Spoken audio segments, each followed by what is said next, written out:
everyone. Welcome to the seriousness of nothing and everything. We are your hosts. I am Melissa. And I'm Allison. And we're sisters, as you should know by now. So, we are coming to you with all the things. Both serious and not. Yeah. Current events and not. Just a little bit of everything. Y'all are just getting a view of kind of what we do on a daily basis. Yeah. These are the conversations that we just have. Yes. And we think people should just start thinking of certain things. So we're welcoming you to the S&E fam. So come on in the room. Grab your beverage. I'm currently drinking water with some Liquid IV, blueberry peach. I don't know if that's my favorite flavor, but your girl's dehydrated. What are you having? I'm just having water. Just plain old water? Yeah. Because I need to drink more water. So Period. here we are. Either way, agua. Mm-hmm. As black women are doing, drinking our water and minding our business. Yeah. Well, I think the time for us actually minding our business is over. I kind of hate that for us. It's time now to jump back in because they didn't waste any time. Top of the year, they're ready. I really hate that for us because I really was hoping we have more than, 2 weeks at the beginning of January to mind our business. That was it. That was all we had because now it's time to jump back in. Anyway, how was your week? It was good. Outside of the political shit show that's going on, in my little neck of the woods, it was fine. All is well. All is well. How about you? London and I were supposed to do our date night. Yeah. What y'all do? Nothing. We ordered some takeout. Not Blaze, or it's actually Mod by us, but we ordered takeout from a hibachi spot. Okay. And we got like poke bowls and dumplings and shumai and all that kind of stuff, some sushi, which was delicious. And then we watched Squid Games. So it was very good. We had a good time. Well, as long as y'all had a good time. Yeah. And didn't pay $44 for a plate of hibachi. No, we didn't. We paid like $50 for like all that food. I'm not sure what happened there. Maybe they mischarged you. Did you get a receipt? No, they didn't. I looked at the thing when he did it, and I didn't want to be like, I was just like, you know what, that's fine. This will just be the last time I come here. But no, I was looking at, because the shrimp was $27. And I was like, cool, I want to add, steak to it. And I thought it might be $35. Yeah. But yeah, no, $43. I said, They charge you $20 more for the steak. Essentially. I said, oh, okay, well, all right, well, fine. You're a black-owned business. You'll get my money. I think they've got my money twice. Because I've been to them before, but I didn't get a combo. It's just too expensive. We just be doing the most. And I understand we all trying to, but we really do be taxing each other. So this will probably be the last time. I'm just going to go to the Mexican taco trucks. Should just got my shrimp quesadilla like I typically do. Mm-hmm. That's $16. You called it a night. I find that interesting, though. I guess we can just jump right in. Like, with black-owned businesses, why we charge so much sometimes, why we, for instance, don't treat our customers that great, the quality of the service isn't great. Just, we run into issues when we try to patronize black-owned businesses. Yeah. And why is it like that? I do feel like a lot of times, and it's not all black-owned businesses, but a lot of these businesses, I think a lot of times people get into them for the wrong reasons. To me, I feel like they get into them to make money. And so, yeah, maybe you do have a grandma, or maybe you can cook, but you don't really want to cook for people. You don't really want to do hair. But someone told you in high school that you could cook or that you could do hair, and maybe you do a pretty decent job, or maybe you do a great job, but it ain't really your passion. So someone said, you should make a business out of this. And so you decide to do it, but because it ain't something that you really just love, it's not something that you would ever do for free, even though you do it well, you're going to tax the shit out of people for your time. Because you're trying to make money off of it because it's not a passion. Exactly. You're trying to make as much money as you can because you don't know, you might just do this for 6 months. You might just do this for a year. You don't care whether or not this business, fails or not. You just want to make as much money as you can. If it does well and you're like, all right, I can keep doing this, cool. But it's not really your passion.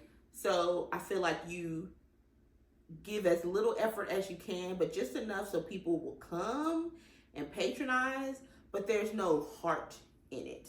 There's no soul or love in it. And it shows by the people you hire. It shows by maybe your attitude. It shows by the price of the stuff. Now, don't get me wrong. I understand that as a small business owner, you can't afford to maybe buy things in bulk or large quantities. Right. Like a big business could, that maybe you could charge less. But I do feel like if you are going to tax people, then you need to really make it where, okay, this is more expensive than, say, you know, the Japanese hibachi place that has chains, but this food is, one, better than their food. You get a delicious portion, and you can at least make your customers feel okay about paying that extra price that you're passing down to them. And it's not just a product tax. Oh, I can't buy in bulk. That you're maybe not taxing us for the time that you don't really feel like spending. Right. Because that's what I feel like it is. Like when I look at some of these hairdressers, they don't really want to do hair, but they like the money that they could charge for doing hair, which is why they nickel and dime you to damn death. Mm-hmm. Like back in the day when we were getting our hair done, you didn't have to show up with your hair washed. No, they did that because that was part of the service. The service. That was a part of keeping your hair and helping it grow, letting it be healthy. Was, well, let me see what's going on with you and your scalp. Yeah. And your hair. Do we need to trim the ends? Let me wash it. Let me take care of it. So that, that's what I feel like what it is. And I don't know if this particular business, if this person's not passionate about it, but I do feel like they definitely tax. Even I woke up this morning like, why the hell did I pay $44 for a steak and shrimp hibachi? I should have been like, oh, never mind, bro. Yeah, from a food truck. Yeah, I wasn't that hungry, but I mean, he won't get my money again. Like, he gotten it twice because I feel like, oh, I want to try to, but it's just too much. And the food was good, but it won't $44 good. Got you. So it really wasn't even worth it. No, to me, that was with the steak and shrimp, that was a $25 plate. Maybe I could even find $30. But really, it was like a $25 plate plus tax. So. You pay the black tax. I paid the black tax at a black-owned business. So. That's not supposed to be happening. No. So, I don't know. What do you think is the reason? I think it is that. I think instead of people getting into business to create something, to make something better for their community or better for people for whatever reason, mm-hmm. All the reasons that you can come up with to create a business, I think people are creating businesses to make money. Yes, which for sure. The product of it is you do want to make money, but there's a difference between I'm just doing this to make money and I'm doing this because I'm solving a need or I'm answering a need. Because I'll never forget, there was an episode of Shark Tank, and it was a guy who had created some kind of something that farmers needed. And he was from a farming community, so he was very much aware that this is a product that they need to use to make their work easier. And he invented this thing, and he wanted to sell it for, I don't know, like $5 or $10 or something. And all of the sharks were like, no, we don't agree with your valuation because this is something that's needed. Why don't you charge $20 for that? And they were like, well, how much does it cost you to get it made? And he said, I don't know, it's $1 or $1.50 or whatever, something cheap. So he's still making a profit, mm-hmm. but he's also pricing it in a way that it's affordable for his consumers. Mm-hmm. And all of the sharks were like, no, you need to price it higher. And he was like, and on the man's face, it was complete confusion. He was like, he said, but why would I do that? He said, they're farmers. It was literally like, these people can't afford that. They can't afford it. I'm trying to help a community, and I want to get in business because this is something that's needed, and you who can help me grow this business are telling me I need to charge more. How am I helping them if I'm charging them more? Mm-hmm. So it's kind of like that. There are people who are in business because they are filling a need. They saw a need and they're answering it. Mm-hmm. Or they're creating opportunities, but then there are people who are in business to be opportunists. Mm-hmm. And try to make money off of every single person instead of collectively, if I do good business, I sell a great product, I provide great service, more people are going to come. So the riches and the income and the wealth will come because of it'll be sustainable because of the crowd that will come, and not opposed to I'm going to get my money off of all 10 people that show up, instead of I'm going to provide a great product and 100 people are going to show up, and that's where I'm going to get the money. So no, it's greed. It's just greed. It's greed. It is greed. Like, I think at this club that opened up in Charlotte, everyone was, all excited about it. And for all intents and purposes, I mean, I think it could have been really nice. I mean, I do think a lot of young people like it. But as someone that's in their 40s that's been to really nice clubs in other cities, other places, even in Charlotte, mediocre at best. But what ticked me off was it's a black-owned club. And when I tell you these people taxing, they taxing to get in. There's a cost. To park, there's a cost. Like, they have like a parking lot like on the side of the club, because where the club is, the parking in that area is abysmal. If just in general, don't matter, period. If you're going in that area to eat, to go to a bar, to go to a restaurant, parking is a nightmare. Like, so much so, like, there's a CVS, and if you don't go to the CVS, they'll have your car towed, because people were parking in the CVS lot to go to different places. But anyway, this club has like parking on the side, and I couldn't find parking. I was riding around for a little bit, and so I was like, oh, let me try to park in this club parking lot. $40, bruh. To park in the parking lot? To park in the parking lot. I said, but I'm going into the joint, and I'm going to have to pay to get in. And granted, to pay to get in, I don't think it was a lot. And I think they have some days where maybe it's free for women or something like that. But either way, 40 bones, and it's just a regular deck. It ain't even like CIAA where, when they had it in Charlotte, where they would tax you for everything. There's no event. It wasn't valet? No, I had to park it myself. And walk over.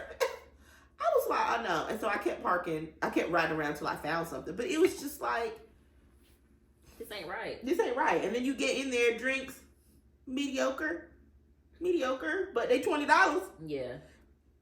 So I hate that. I love that we have spaces and lounges and clubs that we own, but I hate that they come in and these owners and they beat you over the head, or maybe you can't go in and sit down. You have to buy a table where it's $200 or $250 or more, and they charging you maybe another $100 for a bottle of liquor that costs $20 in the store. It's just like, why? Well, because they can. And because people will pay, people want to flex, and people want to floss. But as someone that buys liquor, because I have it for guests, it's very difficult for me to be like, let's get a table where, we're going to pay $150 for this bottle of 1800 coconut, the small one, where I can buy a big one for $40, $50. Insanity. It's giving pregame at home and then go. Which we make a better drink at home anyway. Yes. Because you're not watering it down with whatever chaser or mixer or juice or soda, whatever.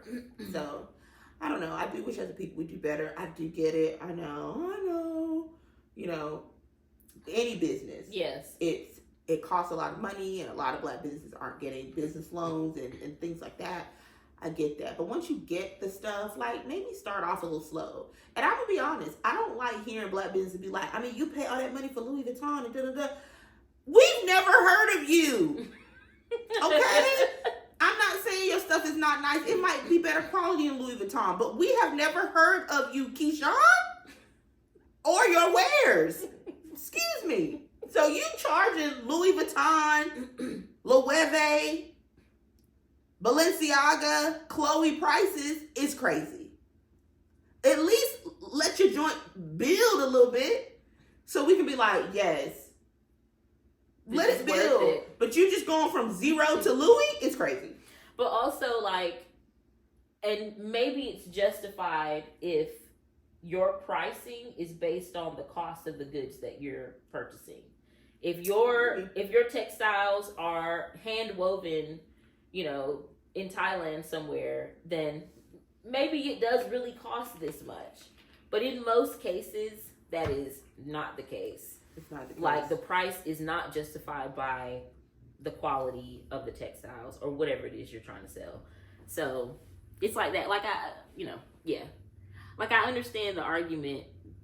I want to price it. It's quality. It's as quality as Louis Vuitton. So why can't I price it in that way? Because their pricing is based off of the brand. Yes. They have name what is the word I'm looking for? Recognition. It is name recognition, yes. And y'all are new, so you don't have that yet. So no. And the way things, and also I kind of feel like, well, also look at kind of like your niche. So maybe you don't necessarily want to be known as like a duped brand, like we're duping all these other whatever. Yeah.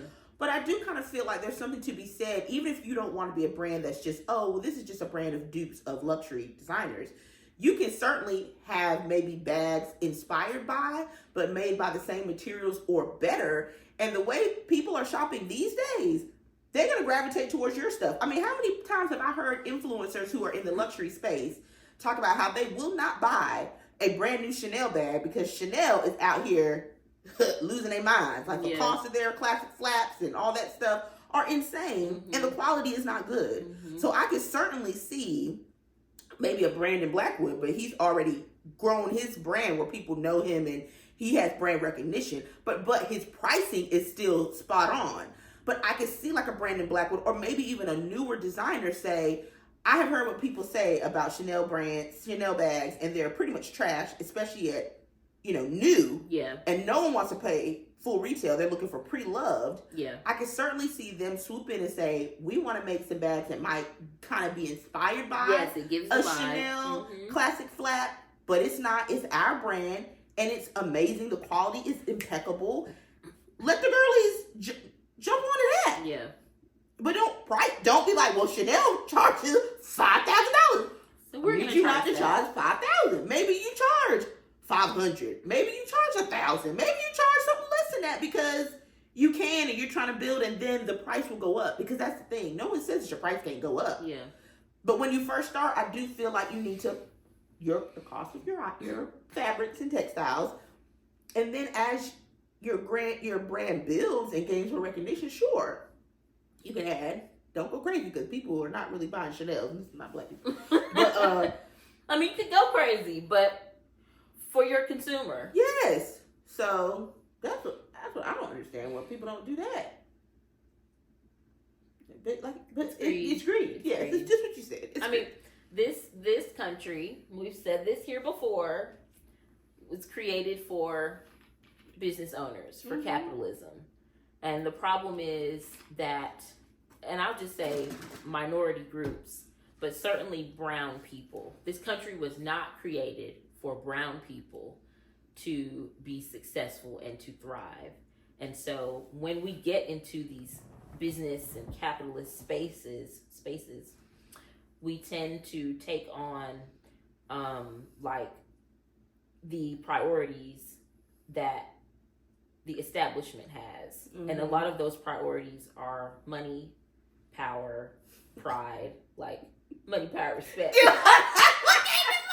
With needle eye, money, power, respect. Getting right. Money, power, respect. Money, power, respect. Money, power, respect. Then my mind definitely went there. Look, if you know, you know. If you know, you know. But yeah, I mean, the respect will come if you got the money and the power. More than likely, if they don't, they'll respect you to your face at least. Yeah. They may not respect you behind your back, but we have drank the Kool-Aid and we think the money will give us the power, and then we mix that up with whatever kind of pride it is, because that's all this country is about. And we end up doing things like overcharging for our products. We end up doing things like telling people not to boycott something that should be boycotted. Are we just going to go there? We're going to go right in there. Let's just go right up in there. And in fact, before we go right in there, let's go right in there, but let's first start with, tell me about what your shirt. So, this is in response to Target rolling back DEI. I bought this shirt from Target during Black History Month because, they always came out with the Black History fashions. When did they start it? Like 2021 or 22, something like that? Something like that. Maybe 2020. Well, maybe not 2020. But maybe like 21. Mm-hmm. So I bought this and I was like, yes, this is great. And I have it in my closet and I'm like, I really like this shirt, but also, and of course I already spent the money on it, so they already got my money, but also like as a, almost like a point of like protest, like what, I just don't want to just wear this. Although no one's going to know unless they saw it in the store, but I know. So how can I wear this? Because I still like it, but how can I wear this? So anyway, it is, I've put tape on his mouth and I put tape on his eyes. And what I ultimately am going to do is cut this picture out and put this on the back of like a, I think I'm going to make it. I'm going to make this into a zip down hooded jacket. Oh, that would be cute. And I'm going to put this on the back. And so I covered, and I'm going to, I think, get like fabric and actually cover it and make it permanent. But I've covered the mouth because ultimately they want us to sit down and shut up. Facts. They want us to stop talking. But the other part is they want us to turn a blind eye. So I covered his eyes. So it's like they don't want us to say anything about the injustices that we see and experience, because the more we talk to each other, the more we're informed. The more information we have, the more things we can do. Super fast. And they want us to turn a blind eye, even when you see the injustice and you know something is wrong. We want you to look the other way, because ultimately we'll take your money. All your money.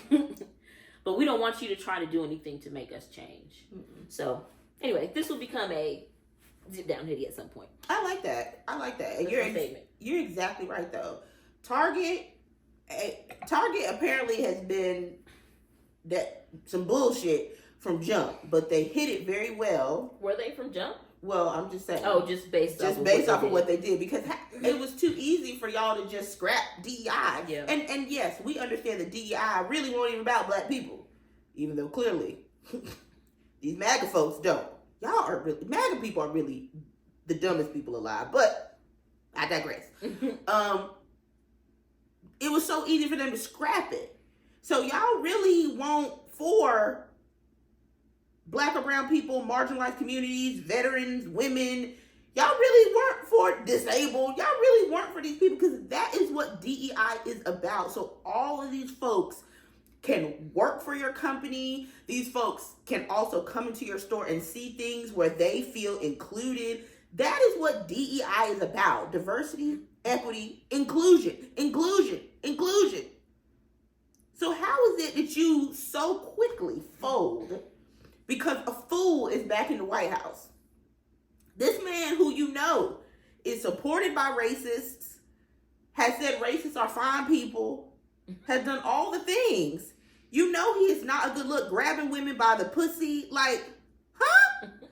But you are going to completely scrap your DEI initiatives, whether it's in branding, but also in leadership initiatives, because this man is back in office. So that means you never really were for that. You did all of this shit. You did all of this hiring and all of these, putting all these brands in your store. It was just for show. So if it had never even become popular or the thing to do, you probably would have never done it.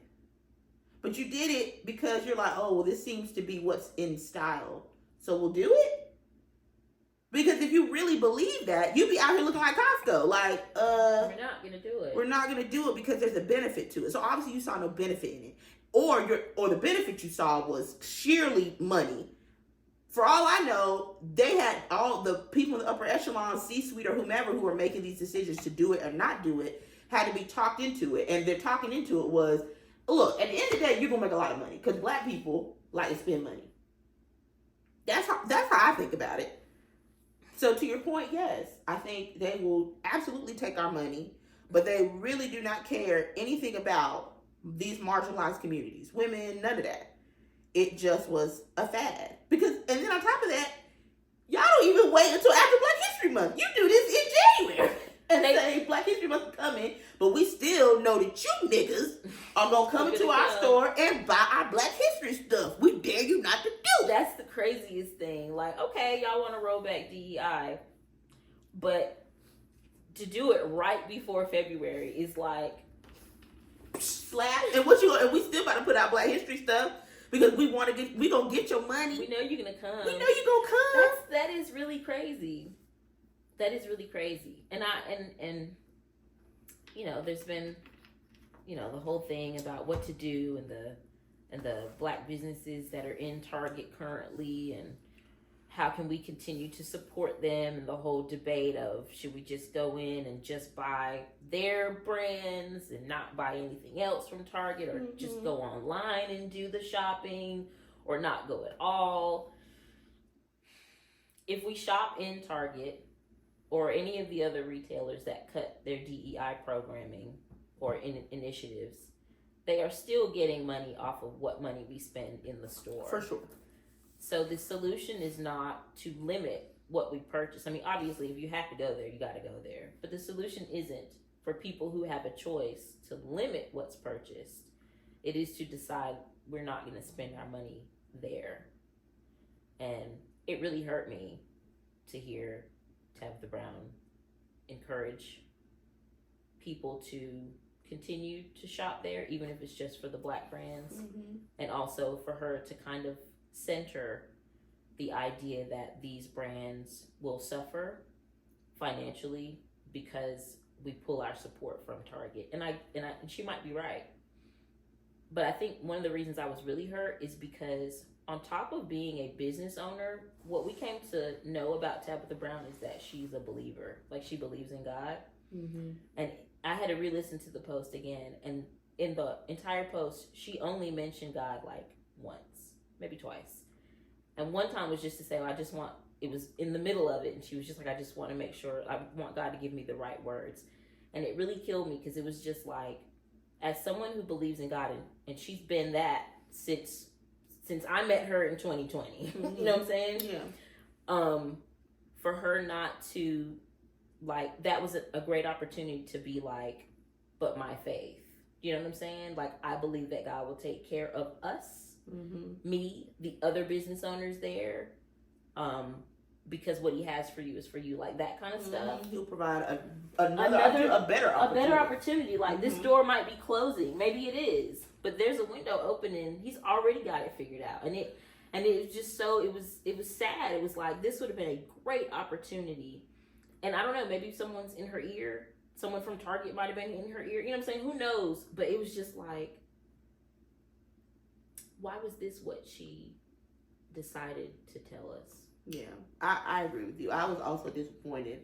I just think, you know, the way they keep doing the things to us that they keep doing, because as a community, we can't find a way to galvanize together. Like, and I understand we are not all the same. Right. We all have different views. We all come from different backgrounds. We're not a monolith. We have different experiences. So there are some people, just like there's some Black people who voted for Trump. Idiocy, but they did. You know, there are women that voted for Trump. You know, things like that. So I know that we are not always going to get along, but we just always have such a chaotic message. We just cannot galvanize properly. And I just feel like it just needs to be as simple as, we're just going to boycott you. In my mind, I know that it's more complex, but I want it to just be simplified. Like, I don't plan to shop at Target again. And to your point, completely killed me. I am a Target girly. I would go to Target multiple times a week. I love me the little drive up, let me order my stuff, boop, boop, boop, bring it to my car, thank you. 2 hours or less. Like, I was barely going to the grocery store, y'all. Target was my grocery store. You know, their produce got great groceries. Dry goods, sure. A little ice cream, but their produce. So I was risking it all because the convenience. So definitely a devastation. So it's not like I'm someone that never went to Target. Went there all the time. So for them to have done this was so disheartening. But then also, for people not to want to just boycott because it's inconvenient, or because, oh, well, there are Black brands in there. I get that, and I hate that for those Black brands. But we need to show these stores that we are not to be fucked with, basically. Because that's what they do all the time. They keep effing with us, and effing with us, and effing with us. Make it seem like they really care when they don't. Make it seem like they're about the people when they're not. They're just about the money. And my thing is, fine, you gonna be just about the money, you still need to be about us for a little bit. Like, you need to, like, be about us then. You could be about both. Yeah. You know? They were. I guess they faked it for as long as they could. But I guess it's, what they say. People can only fake it but for so long. Come to find out, they're just a fancier Walmart. But, so, I totally get that. And I was absolutely disappointed in Tabitha. I mean, I know she kept saying in that thing, I understand people that don't want to buy in store. But a lot of people listen to Tabitha Brown.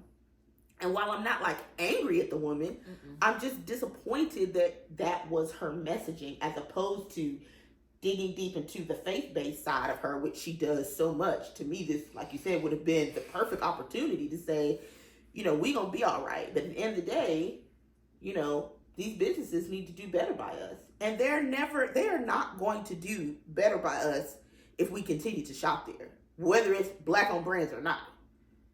Because as far as we know, they're going to put that joint on clearance, whether we buy it or not, whatever's left, and never put them on the shelves again. But in that little short Black History Month... They made $1 million. They made $5 million. Yeah. I mean, wait till that stuff comes to the thrift store and buy it then. I don't know. I don't know what these deals look like for these brands and if they only get a certain amount of money if things are purchased. I don't know. But it's almost like they continue to play in our face because even that, they don't even care enough about the brands to say, well, we're going to make this announcement at least after Black History Month or after Women's History Month. I mean, it's still a horrible thing to announce, but they didn't even care enough about the brands to say, we're going to wait so we can at least look like we can through Black History Month. I mean, because Target announced it, January 24th or something? Something like that. So... And maybe they made an overnight decision, but that means there were conversations being had prior to, you know what I mean? Yeah. Like to get, because obviously it was the board or somebody like that. Like there were entities involved, and they were like, "Yeah, let's be done with it." I do think though that part of the boycott, I think the most important part of the boycott is not that we are showing these companies that we're not to be messed with, that they don't need to play in our face. I think a big part of it is that we, since the civil rights movement, as a people, certainly Black people, we can even throw brown people into it, like other minorities, because truthfully, this country doesn't want brown people to have any, like melanated people, really, highly melanated people, to have any like real stake in the success in this country. We need you melanated people to realize that, because y'all be acting like y'all white sometimes, and I don't get that. Yes, if you are visibly brown, they are talking about you. And even if you're not visibly brown, if they can figure out what your ethnicity is, and it is not European white, they're still talking about you. But it is about being able to get unified, because since the civil rights movement, there really hasn't, and well, George Floyd did it for us in 2020, but we were inside, so it was we were able to get unified then. But it hasn't been a movement where we all got together and we made like a change to something, because even with all the protesting and the riots after George Floyd was murdered, I don't know if anything actually changed. Like, were there laws passed, or, you know what I'm saying? I don't know. I have to like look that up. But I mean, I feel like there might have tried to be some policing stuff, but I'm not really sure exactly what it was. But I think that is like the biggest thing, is the idea that we can get together and decide to do something that can create an actual change. And even if it might not be that they bring back DEI, you know what I mean? Because really DEI didn't benefit Black people the way they try to say it did. It mostly benefited white women. Much like affirmative action. Right. But it is the idea that you can't treat us this way, and we're not going to sit back and do nothing. And also, in getting unified in this thing teaches us, we can move the needle if we get together and we decide to do something. So I think like that's the lesson that is coming out of all of this boycott talk, is that it is time for us to no longer like be comfortable anymore, because we've been comfortable for a long time. Yes. We can't be comfortable anymore. The idea of, oh, well, if we do this, then how are we going to figure it out, or how are we going to do this or survive, or what's going to happen? It's like, no, we can figure it out, because they did it with the Montgomery bus boycott. But also, those are different type of black people back then. Well, the black people of today, to your point, we've gotten very comfortable, and with that comfort, a lot of us have kind of gotten to that mindset of, well, it ain't got nothing to do with me, so I'm a whatever. Like, sometimes I'll see people, I've seen more of an influx of some posts from different, influencers or wanting to be influencers, who are like, I know, like, they'll kind of start their reel or something off with, I know that Target really disappointed all of us and got rid of DEI, but yes, let's boycott Target, but let's just boycott shopping all the other businesses. So I'm gonna go into Target and show you just the black owned brands that I plan on buying. So it's almost like kind of using this to their advantage to try to gain clout or maybe followers, or to become into an influencer space, but using this as the way to do it. And it's just like, I don't give a fuck what you buying from Target. I don't want to see it because I ain't about to buy it. Right. But that's my mindset. But there are a lot of people that be like, oh, that is cute.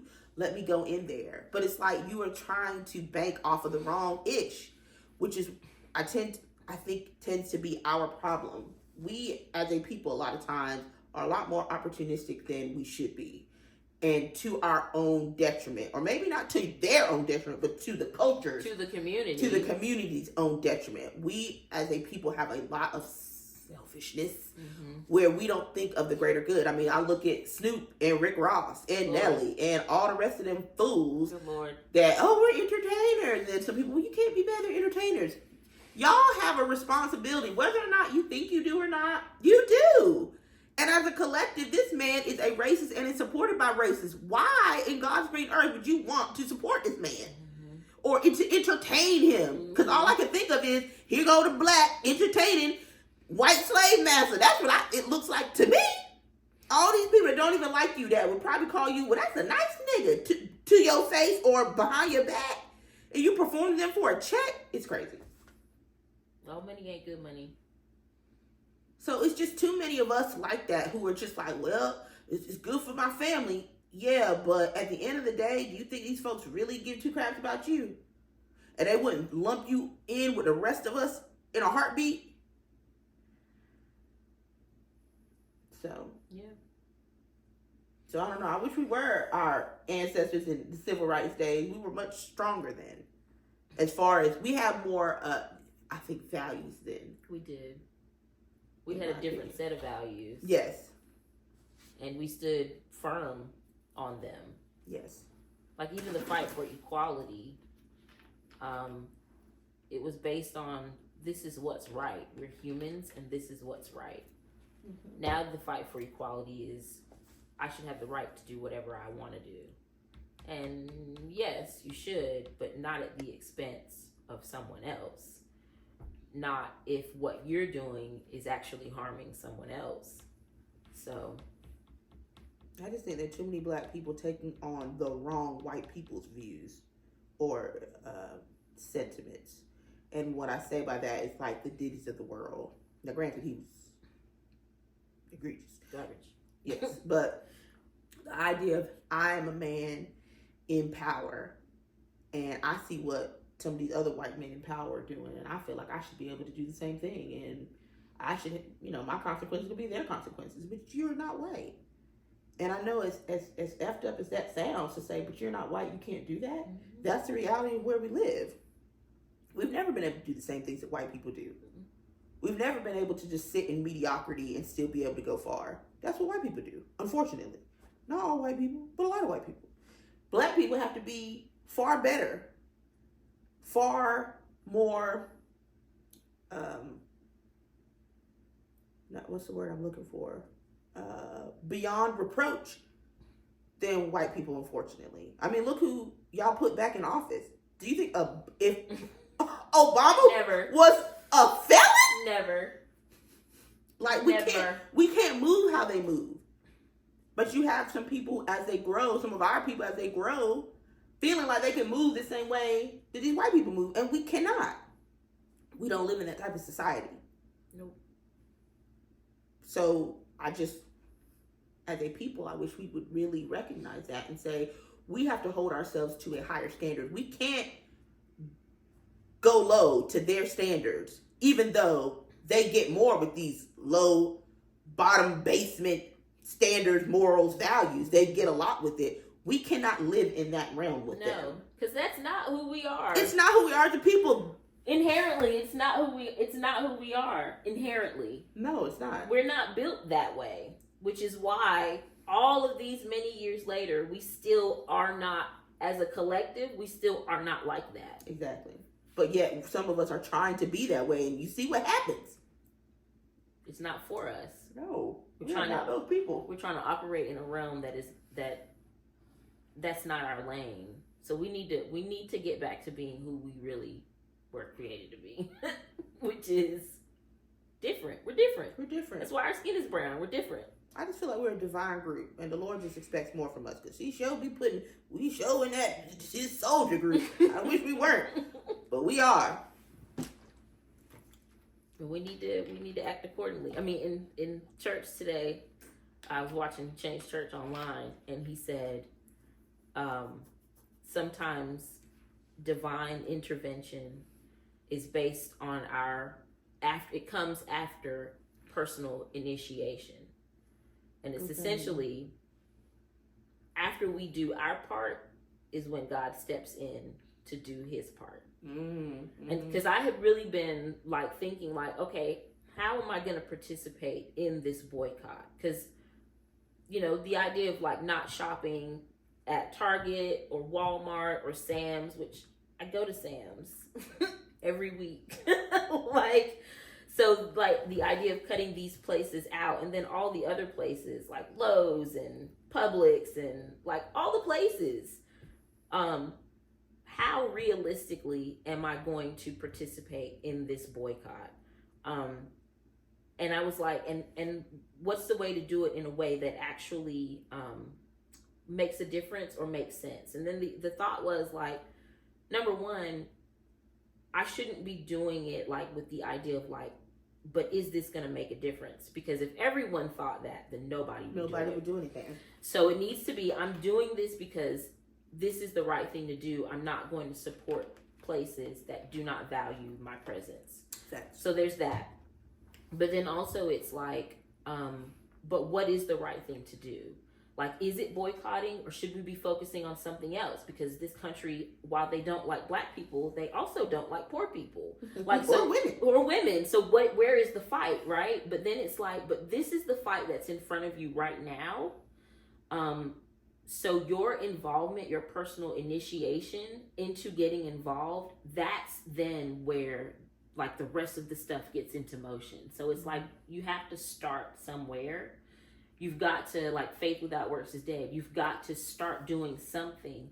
And once you start, then it's like, oh, now this is a great next step. Like, it was a thought like, what about the people who live in communities where Walmart is their only grocery store? Well, how do we help them? Well, once we start the boycott, maybe these things will come to light. Like, there'll be people who say, oh, I'm going to start a van pool. And every Saturday, I'm going to pick up 12 people with my big service van, and we're going to go to Costco. You know what I'm saying? So, yeah. But it has to start somewhere. So it's that idea of like the personal initiation. Like, you've got to start, and then once you get into it, because it really is a faith move to do any kind of boycott. Yes, it is. Because the thought is, well, how is this going to work? Is this going to work? So it's like when you put like, even if you don't believe in God, if you put like divine principles into action, things still tend to work because it's what it is. So I don't know how I got on that, but no, I mean, I think that makes a lot of sense though, and especially the idea of starting somewhere, and that idea of faith without works is dead. I mean, I kind of look at it almost like fasting. It's kind of like, how am I going to do this? How am I not going to have sweets for 30 days? Impossible. Is that what you're doing? No. Oh. But that's how I feel when times I'm trying to do that. You really feel like this cannot be done. but you have to have a level of faith and a level of, I'm gonna have to lean on someone else, something else in order to get this done. And also understanding your why behind it too. Yeah. So this is not much similar from that, as far as, you know, the reason why we're doing this is because this, or maybe the reason why I'm doing this is this, and this. Like, me personally, I'm boycotting. I don't really shop at Walmart that often, although I'm sad because I do like their Avia workout outfits. But yeah. So I'm not shopping at Walmart. I'm not shopping at Target because Target, like I said, my thing is I'm tired of people, brands, anyone playing in my face, and that's what they're doing. So I am, me personally, I don't care if it is a black-owned business, woman-owned business. I'm not shopping at Walmart. I'm not shopping at Target. I'm not shopping at Publix. I'm not shopping at Lowe's, although that's going to be a struggle because I own a home, but I'm going to have to find another way. I'm not shopping at any of these places unless I absolutely have to. Like, there is literally no other way for me to get what it is I need, or if it's an emergency. But just everyday shopping like I was doing, I personally am not doing that. If they decide later on, a year later, a couple years later, that they are going to put DEI back in place or whatever the case might be, I may go back there, but at that point, I might be so used to not shopping there, I may not. Mm-hmm. But if I go back there, the only products at that time that I'll purchase will be those DEI brands. Black-owned, minority-owned, woman-owned. I'm only going to shop those brands. I'm not going to shop your regular, your Tide or your L'Oreal type product. I'm not shopping any of that stuff at those places. But I just feel like in my little small piece, that is what makes me feel good as far as what I can do for this movement. And I understand everyone is not going to want to do that. Everyone won't be able to do that. Mm-hmm. But that is going to be my part in this. Like, I'm shopping at Food Line. I am not a Food Line girly. And Food Line, hear me well. Your produce section. Oh my God. Do better. What? The what? It should not be that I have to go to Harris Teeter or Publix because it's an emergency, because there is no viable produce in Food Line. No good bananas at Food Line. Food Line. I don't know how folks are just shopping Food Line just on the regs. Because their prices ain't that good for just to be. I'm sorry. Food Line, your produce section is terrible. I haven't been grocery shopping since February started. Because I was like, whatever I'm going to do, I'm going to start at February 1. I haven't been grocery shopping yet. Girl, I have to go today because I want to get some produce. I'm dreading it with every fiber of my being. Oh, we can go to Trader Joe's. Yes, we can go to Trader Joe's. And Costco. Yes. Now I'm gonna keep it a buck. Costco versus Sam's. So, I feel like the prices at Sam's are better. I feel like the variety at Costco is better. Like, it has more international stuff that's like cool. Sam's is very white bread. It is very like middle America, like Walmart. Very American. It's very American. Yeah. And there are more Sam's available. Like, there is a Sam's literally 5 minutes away from me. But I'm choosing to drive 35 minutes to Costco. So, again, this is not without sacrifice. No sacrifice, no victory. Yeah. If you know, Transformers. Yes. So, but anyway, Food Line do better. But yeah, that's where I'm going. To Costco, to Trader Joe's, to Food Lion. I still have not done away with my Amazon Prime membership, although that's coming. I haven't. That's a lie. I did buy some toothpaste. This toothpaste that I want to try, Euthanol.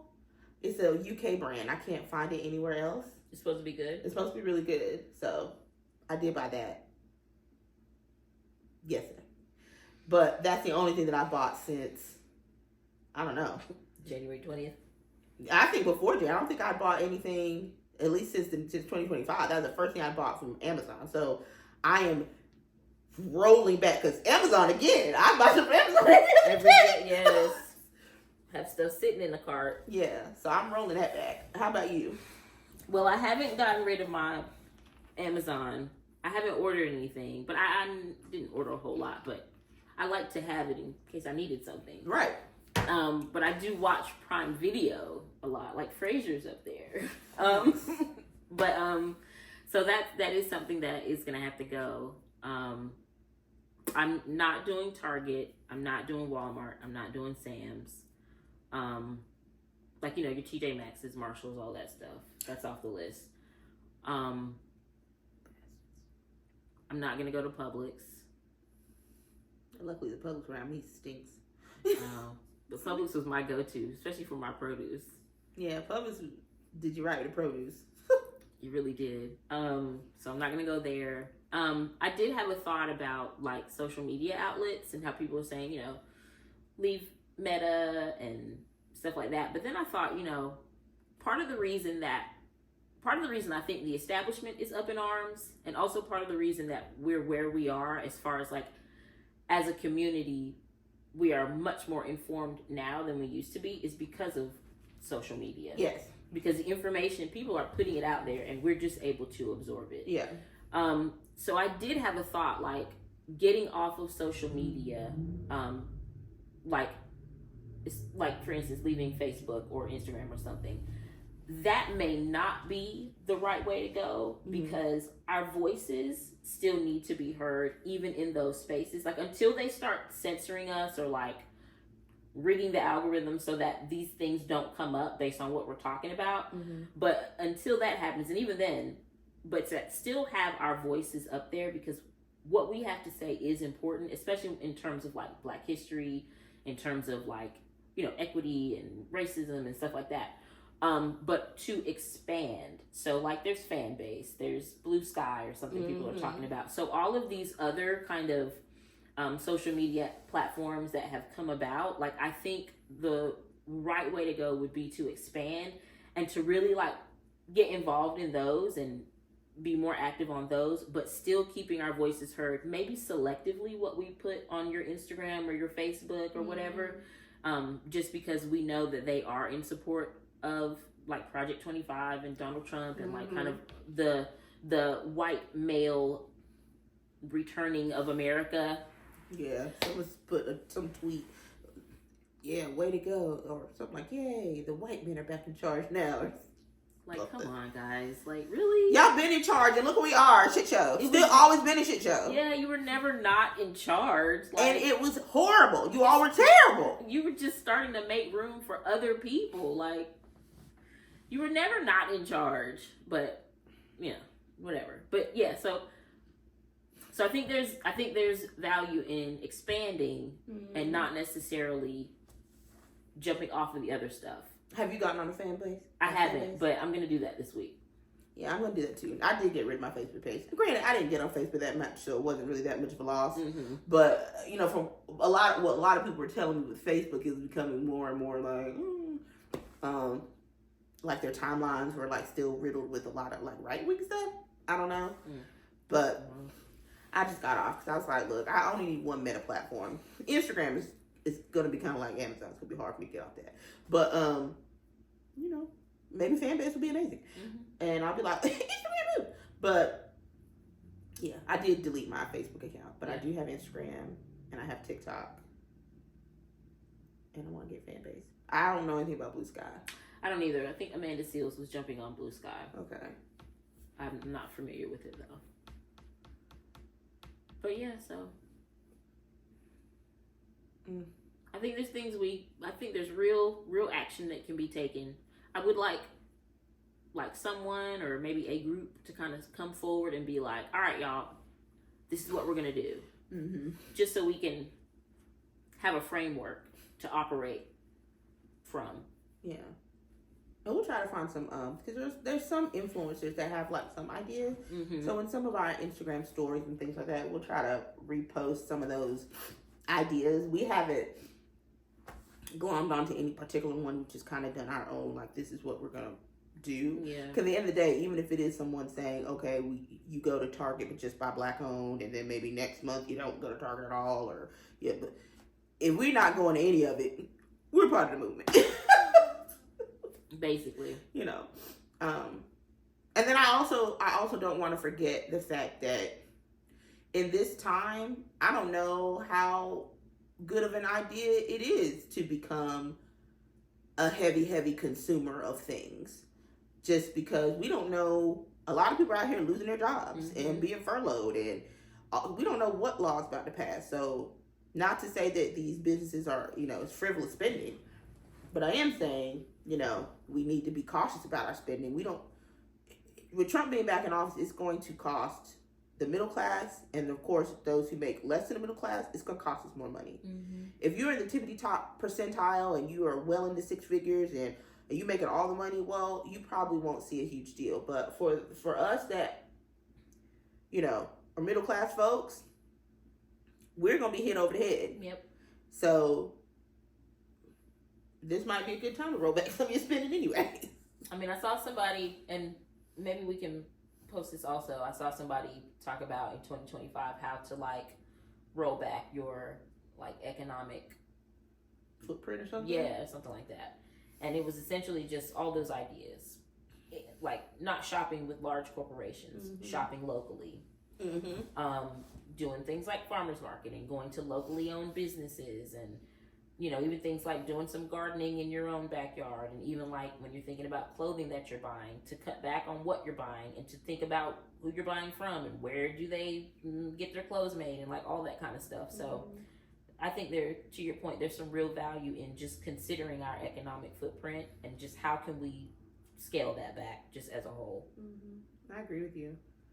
I mean, I'm trying to think, we both have our own individual ambitions of things we want to do on YouTube and all that stuff. And I have been struggling to really think of what I want my page on YouTube to even be about, because what I find is that a lot of these influencers, and I like them, don't get me wrong, I like to see the things, but also I recognize it's a lot of consumerism. It is a lot of buy.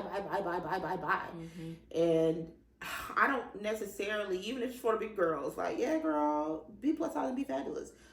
I don't want to be one of those channels where I'm just doing all these hauls left and right of things that I'm trying to tell you to buy, because honestly, in this day and age, you might need to save your money. Save your money.